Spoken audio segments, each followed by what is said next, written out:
E o programa Turnê veio em sua primeira edição fora da Europa, aqui no Brasil, no Rio de Janeiro, para conversar com Rafael Montes, esse escritor de suspense maravilhoso que já lançou 4 livros e vai conversar aqui com a gente. Olá! Olá, Rafael, tudo bom? Prazer em te ter Prazer aqui. todo meu. Já estava devorando seus livros, olhando aqui, já escolhendo qual vai ser o meu próximo. Ótimo. Obviamente vai ser o Jantar Secreto. Isso que é o mais recente, isso aí. Exato. Por favor, devore. Essa é a ideia.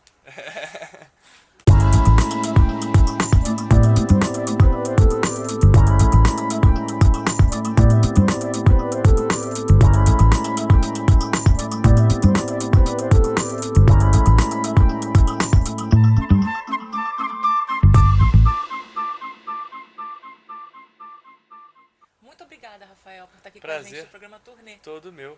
Obrigado, vamos bater um bom papo. Você já lançou 4 livros, certo? E Certo. todos eles de suspense, terror. Como é o processo para criar esses livros? Nada literal, né? Porque é muito assustador. Pessoas perguntam, é da sua vida que vem a ideia? Eu falo, não, felizmente eu tenho uma vida boa e sou feliz. Mas eu sempre gosto de falar das minhas histórias da violência humana, ou seja, o que me interessa nos meus livros não são os monstros ou os fantasmas, e sim o mal que está em cada um dos seres humanos, né?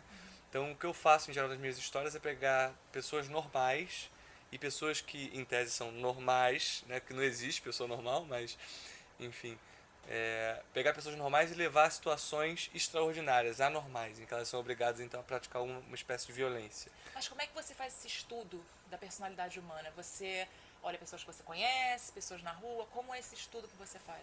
Eu acho que o escritor ele é antes de tudo um observador, né? A gente vive o dia a dia observando pequenas características ou coisas que estão no ar. Eu brinco que o escritor é um pouco ladrão também, porque a gente rouba uma característica de um, rouba um jeitinho do outro, uma frase do outro, uma matéria de jornal, um trecho de um filme, a gente vai juntando e fazendo um quebra-cabeças louco na nossa cabeça para então escrever o livro, né?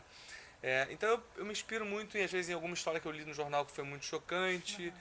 Eu pego de várias coisas, assim, não tem muito uma receita. Tanto que eu brinco quando eu saio com os amigos, falo, eu estou trabalhando, porque eu estou vivendo e viver é tudo que o escritor precisa fazer para ter ideias, né? Eu percebi que nos seus livros, geralmente, você usa muito o Rio de Janeiro, né, como um pano de fundo para suas histórias. Ah, por que o Rio de Janeiro, exatamente? Obviamente você falou que você observa muito ao seu redor e tal, mas você tem planos de sair um pouco do Rio de Janeiro, desse pano de fundo, e ir para outras cidades? Então, Ou até para Europa, vamos puxar o programa para Europa. então, eu acho que a grande sacada do escritor é universalizar o lugar em que ele vive. Né? Então você já tem vários autores norte-americanos que transformaram Nova York na Nova York que a gente conhece. Eu, quando fui a Nova York, me senti o Woody Allen. Né? Ou seja, você vai à França, você já tem todo o imaginário da França. Você vai à Alemanha, tem todo o imaginário da Alemanha, que é alimentado justamente pelos autores alemães, é alimentado pelos cineastas alemães, e assim vai, né?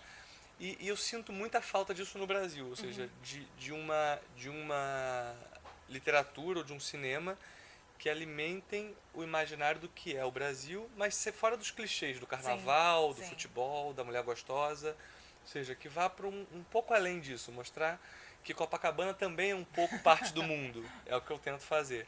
Então, nesse sentido, eu trato bastante de Copacabana, mas Copacabana pode ser também um bairro de Nova York, pode ser um bairro da Alemanha, ou seja, mostrar como somos parte do mundo. Esse estilo literário não é tão comum no Brasil, né? Policial, terror. Nem um pouco comum. Por que você chegou?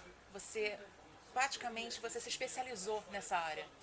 Então, eu cresci lendo literatura policial e depois de ler os norte-americanos, os europeus, não demorou para que me surgisse a pergunta, cadê os brasileiros? Que fazem isso que eu leio do mundo inteiro e acho o máximo. Essa história de mistério, essa crime story, né, que a gente chama.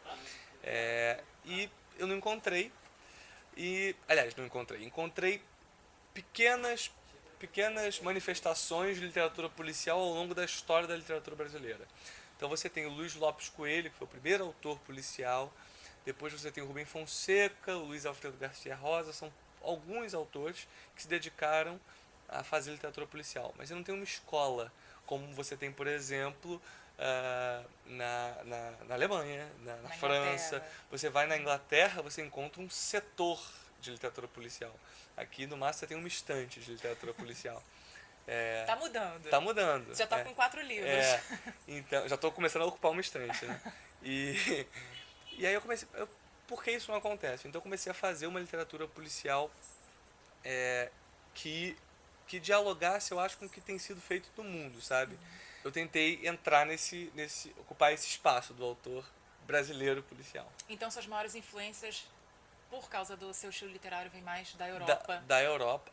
Que do Brasil. É curioso, a minha agente literária, que é uma figura do mercado que vende os livros, né, para o exterior e tal, ela diz que meus livros são muito mais europeus do que norte-americanos, assim, né? A minha alma é europeia ao escrever os livros, porque me interessa muito uma psicologia do personagem. Ou seja, não é só a trama cheia de viradas quase hollywoodiana, que é o que os Estados Unidos em geral faz, né? Tem uma profundidade psicológica que é típica do europeu, né? Um lado maldito de cada um de nós que o europeu em geral trata, né, no cinema Sim. e na literatura. Então, ela diz que minha influência é muito mais europeia. E é verdade, porque se eu pegar os meus autores favoritos, a literatura policial, a Agatha Christie, que é uma inglesa incrível, a Claro. Patricia Highsmith, que é uma norte-americana que eu mencionei e que Mora na Europa. mora na Europa, também. morou a vida inteira na Europa. E nunca deu certo nos Estados Unidos, só na Europa. Gosto muito da Fred Vargas, do Dashiell Hammett, do Raymond Chandler, mais ou menos, assim, já são norte-americanos. E é Sim. incrível como me influenciam, mas menos.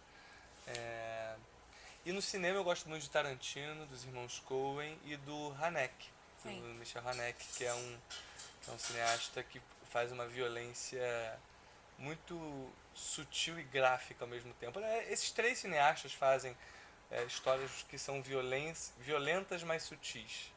Ou gráficas e engraçadas ao mesmo tempo. Uma violência gráfica e engraçada que me interessa e eu faço também um pouco nos meus livros. Então acho que eu tenho influências tanto do audiovisual quanto da literatura. E é claro também de todo o resto, né? De conversa de WhatsApp, de tudo que a gente vive, eu acho que... Da vida, do dia a dia. A vida do dia a dia influenciou bastante, graças a Deus. E os seus 4 livros já foram lançados, ou foi só o Dias Perfeitos por enquanto, em mais de 14 países, certo? O Dias Perfeitos foi lançado até agora saiu em 14 países, já saiu na França, o livro deu bastante certo, na Holanda ele deu bastante certo, em Portugal, na Espanha ele deu certo. E você foi a Portugal e a Fui Espanha. a Portugal e a Espanha divulgar. Na Alemanha ele ainda vai sair, não saiu, sai agora em 2017, meados do ano, eu acho. E a gente pode esperar você lá? Na Espero Europa? que sim, tomara. A editora já mandou um e-mail perguntando questões de agenda e tal. Mas seria muito legal. Eu queria fazer uma pergunta para você com relação a um artigo uma vez que você escreveu que me chamou muita atenção. Nossa. Você falou sobre que é muito fácil chegar ao sucesso, mas é difícil se manter e se reinventar.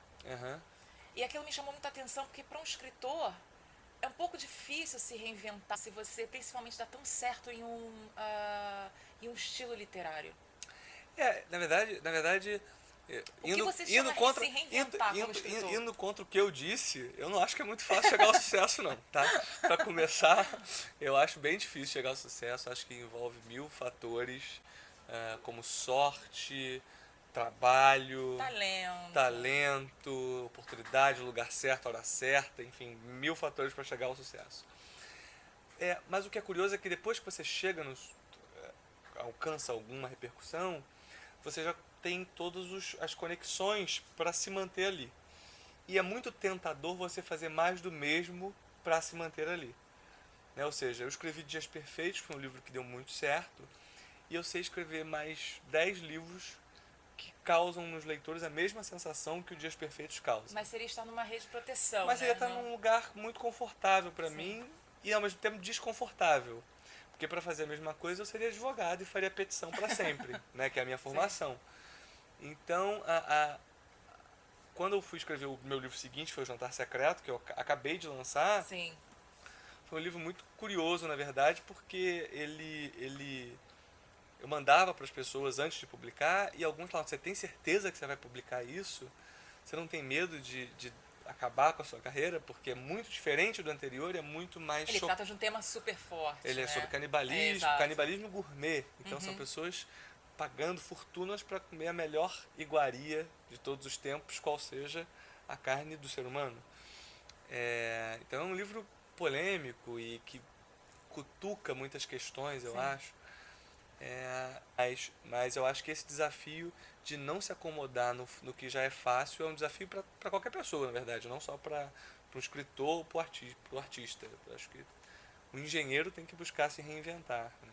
E você também faz outros tipos de trabalho, né? Como escrever séries, adaptações, colaboração com outros escritores de novela.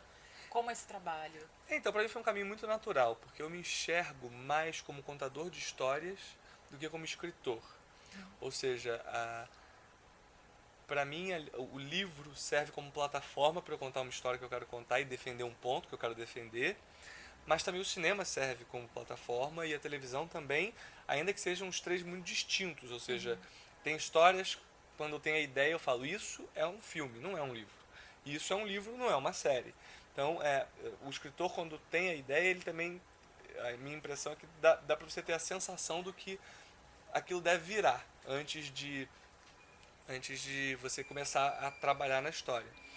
Então, para mim foi muito natural. Quando os livros fizeram sucesso, passaram a surgir convites para escrever para cinema e para televisão. E é uma coisa recente, eu comecei há 3 anos.